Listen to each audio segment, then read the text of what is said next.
कमर हिला के फेमस हो गईली।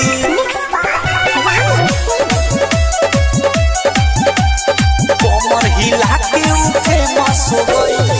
म्यूजिक बाय सबीर बाबू। फेमस हो गईली। खेसारी के गाना पर वीडियो बनैली। कमर हिला के फेमस हो गईली। कमर हिला के फेमस हो गईली। खेसारी के गाना पर वीडियो बनैली। कमर हिला के फेमस हो गईली। पतली कमरिया पर सबके लुभैली। पतली कमरिया पर सबके लुभैली। यूपी बिहार में तहलका मचैली। खेसारी के गाना पर वीडियो बनैली। कमर हिला के फेमस हो गईली। कमर हिला के फेमस हो गईली।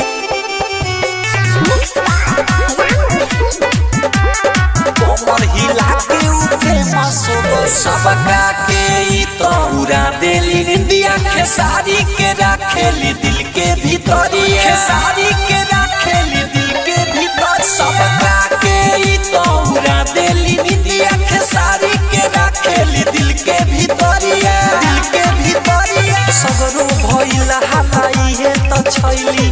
सगरो भइला हलाई है त छैली। वीडियो के अपना दीवाना बनैली। खेसारी के गाना पर वीडियो बनैली। कमर हिला के फेमस हो गईली।